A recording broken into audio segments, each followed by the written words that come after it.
Wala nang mura.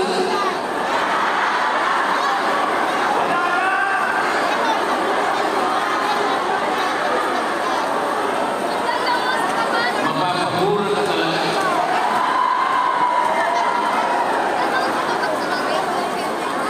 Mga kabayan, maraming salamat po. Itong mainit na pagtanggap sa lahat ito. Galing po kami sa Davao City at hindi po nakaka-uwi dahil napagsabihan kami na naghihintay po ang ating mga kababayan dito sa Kalamba. Hindi naman po pwede na hindi namin kayo takbuhin ngayon. Baka mamaya magtakbo kayo sa amin.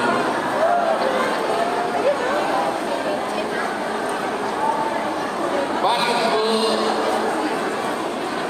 imbes na maging mura ang mga bilihin, ang pagkain, ang kuryente, at lahat ng bagay na kailangan ng mamamayan para sa iyong buhay ay wala nang tigil ang pagtaas. Bakit po kaya? Dahil po sa malalang katiwalian at korupsyon sa ating bansa. Lubog na po ang ating bansa sa korupsyon. Meron na po nagpadala sa akin ng isang litrato sa Bible. Meron po isang flood control project. Hindi mo po dumarating ang baha. Wala pa pong tubig. Nagiba na po yung project. Kaya nakalagay po dun sa kanyang binota, flood control project, 80% lupa, plus 15% simento, plus 5% bakal, equals pera. Napakahirap po talaga. Ngayon po, darating na naman po ang mga kandidato bilang senador sa kabilang kampo. Lalapit silang lahat sa inyo para sa ganon ay humingi na inyong mahalagang tulong upang sila'y muli mailulong sa kanilang mga pwesto. Hindi ba ninyo itatanong sa kanila? Bakit po kayo lumalapit na naman sa amin? Samantalang yung tungkulin po na ipinangako ninyo sa amin maraming panahon na nakararaan ay wala namang natupad. Yung pangako po ninyo na magandang buhay, na mailagay niyo po kami sa magandang kalagayan nasa anak po niyo. Lalagay siya sa inyo, mayroon talagang konting ayuda. Ang tawag po nila din sa mga ayuda, apak, ais, tupad, at kung ano-ano pa. Ipagpalagay na po natin ang matatanggap ng bawat isa. Ngayong nalalagay po ang eleksyon ay 10,000 piso. 10,000. Kapag ka-divide niyo po yung 10,000 sa 365, ibig sabihin sa loob ng isang taon, meron na yung kwentang amount dyan. Ano man ang makwenta nyo, i-divide nyo ulit per 6. Sapagkat ang termino ng isang senador ay 6 na taon.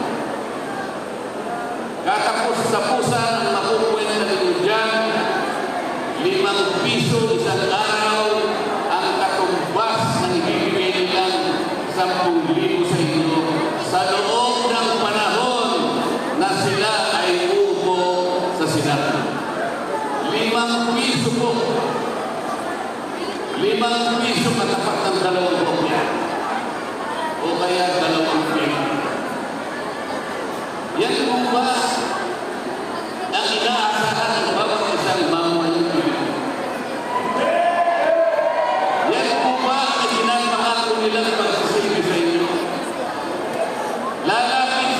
inyo, iaabot ang konting pera, mapaligaya ko. Mapaligaya siguro kayo. Baka wala pa kang isang araw. Baka lahat ng araw lang, wala na yung binigay ko. Ang katapat punong sa loob ng 6 na taon, 5 piso isang araw. Sa harap ng napakamahal na bilihin na sa araw-araw ay nagiging hamon sa bawat isang Pilipino. Maawa po kayo sa ating bansa. Maawa kayo sa inyong pamilya. Huwag kayong papayag na insultuhin kayo. Ang Pilipino ay mayroong dangal. Ang Pilipino hindi niya ipagpagalit ang kanyang dangal. Ayaw ng Pilipino ang ayuda. Alam po ninyo ang ayuda. Kailangan lamang po natin yan sa panahon ng krisis. Nasunugan, tulungan mo. Napagyo, nabaha, tulungan mo. Yan yung galing. Pero kaya sa pupunta, dala-dala yung ayuda sa'yo. Para sa ganon, ay maling lang kanya. Para sa ganon, sa kinang ng perang dala-dala niya, baka sakaling ikaw ay may iligaw niya. Binabayaran niya ang boto. Huwag po ninyong ipagbibili ang kinabukasan ng inyong pamilya. Ang Pilipino po, kahit mahirap ang kanyang buhay, ang gusto niya, ang gusto ng Pilipino, bigyan mo siya ng pagkakataong makapagtrabaho. Yun ang gusto ng Pilipino. Ang Pilipino ay mayroong karangalan. Ganun po ang dapat ninyong gawin. Meron kayong pagpipilian. 2 teams naman ito. Yung tindahan po, Team Suka. Tinawag po kami nagbebenta at bumibili ng suka. Huwag po kayo magkagalit. Pabayaan niyo na po. Okay lang po yan. Kasi po kung sa dalaga, kahit po maraming dalaga namin dito ngayon, ang gaganda pa. Kapag ang dalaga may asin, komplimento po yun. Ang tinsuka ay may asin. Yung kabila,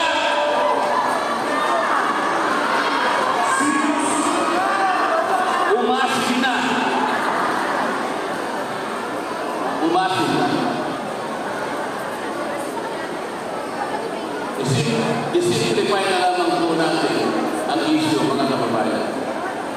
Gawin natin simple ang pinag-uusapan. Iboboto niyo ba yung team na silang may nagagawan kung bakit napakataas ng presyo ng lahat ng bilihin? Iboboto ba niyo yung team na silang may nagagawan kung bakit lubog na sa katiwalian at korupsyon at pati pera mo ng billion, kinulimbat na. Pati pera ng PCIC, kinulimbat na.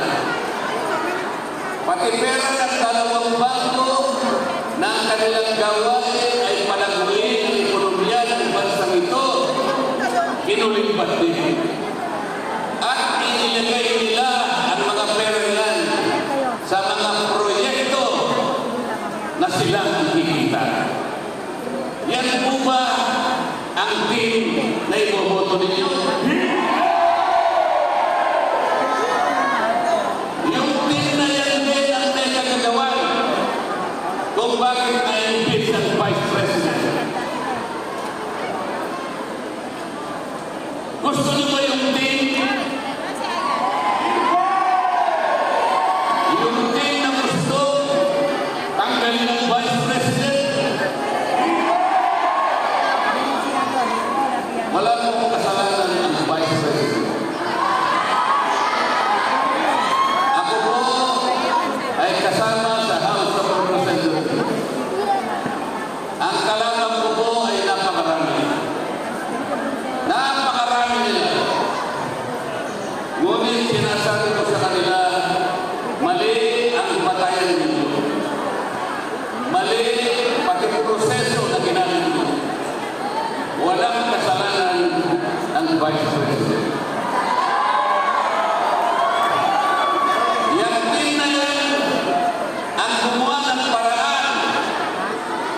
sa ganun, maigit ang Vice President. At kapag ka yung team na yan ay nanalo ulit, tuloy-tuloy na nilang tatanggalin ang Vice President. Alalahanin po ninyo mga kababayan, ang ating pangalawang Pangulo Sara Duterte ay inihalan ng mahigit 32 milyong Pilipino. Ang bawat isa sa inyo ay kasama doon sa buong. Yung kapangyarihan na ibinigay ninyo sa Vice President, basta-basta na lang ilang tatanggalin. Yun po yung team na lalapit uli sa inyo. Sila po uli ang lalapit sa inyo. Lalapit na nagmamaganda ng puso. Ewan ko na kung babasin inyo.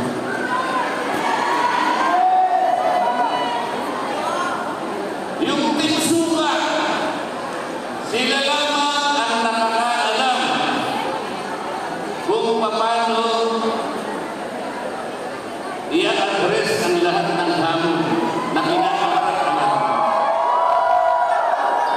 Ang pinsuka na nandito sa inyong harapan ngayon, sila lamang ang magtatanggol sa kapalaran ng Vice President. Wala na iba. Sa sandaling makahanap sila ng 16 na senador sa susunod na Kongreso, sa susunod na Senado, matatanggal po ang ating Vice President. Yan po ang kanilang gusto gawin. Kaya ang gusto po nila, 12-0 daw. Walang mananalo isa man sa PDP laban. Yun ang kanilang gusto.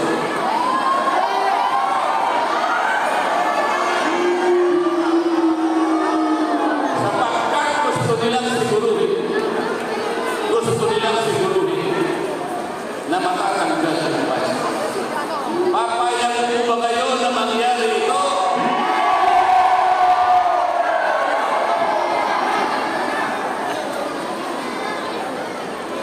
Ang PDP laban, sila lamang ang merong kakayahan na ipagtanggol at tigilin ang kanilang mga malaki. Mahalin po natin ang Pilipinas. Sakitin natin ang ating bansa. Kilala na po ninyo kung sino-sino yung mga kandidato sa kabilang team.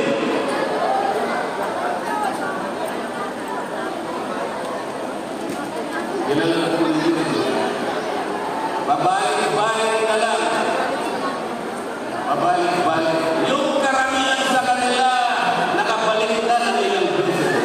2, 3, hanggang 4 na beses na nakabalik na Senado. Ano ang kanilang mukha na iharap sa inyo? Anong mukha ang iharap sa inyo?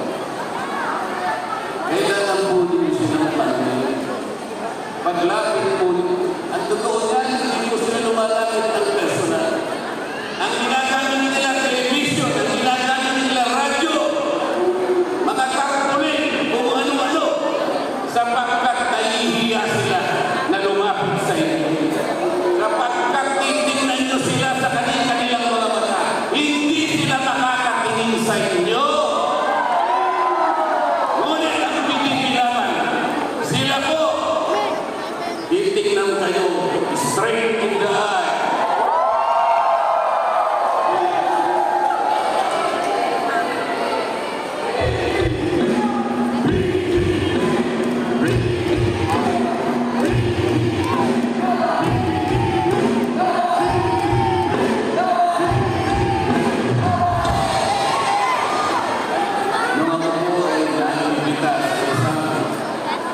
organisasyon ng mga scientists.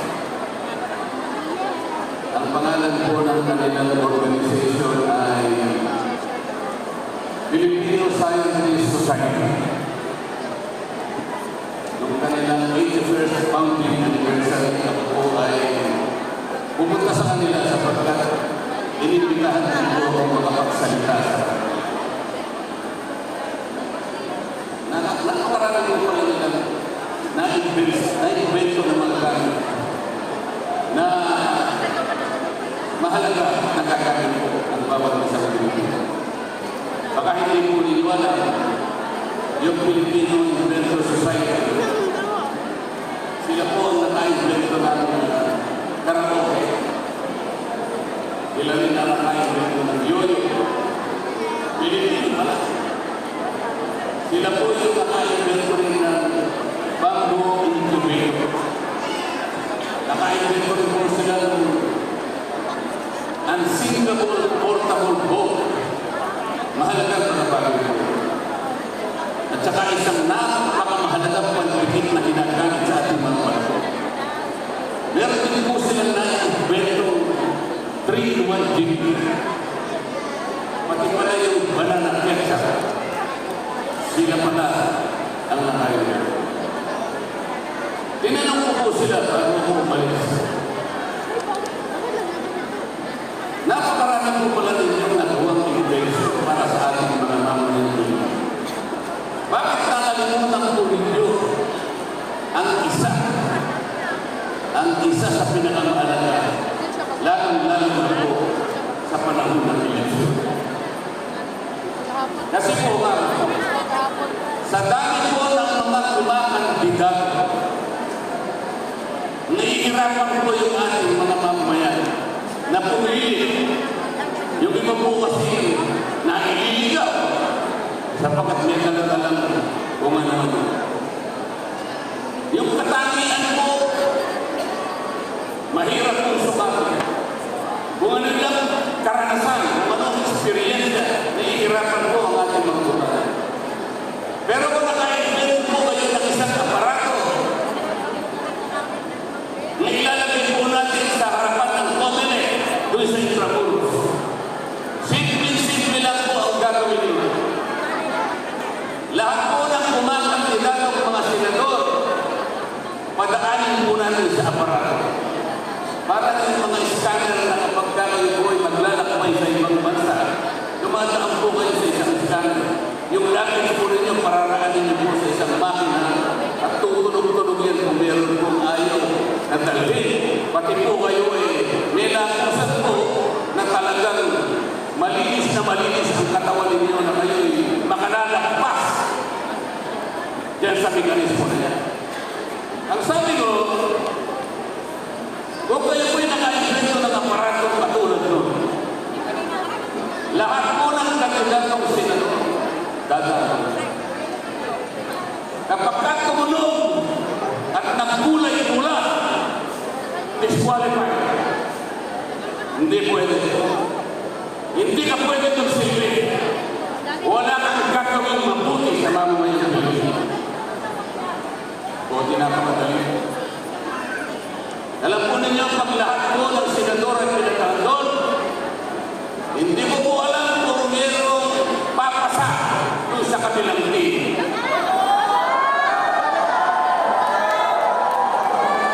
Sa PDP naman, lahat po nung siya, makadadaan po doon.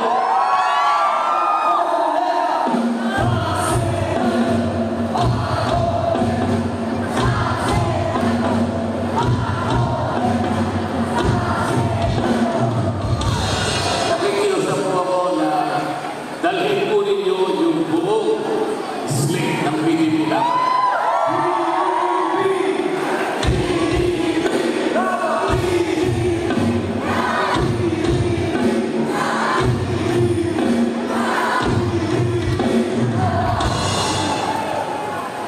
Kasi po kailangan natin ang pipigil para hindi matanggal ang vice president.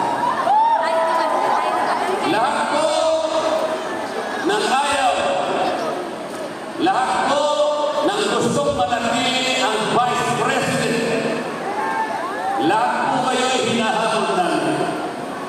Dahil po nyo lahat ang PDP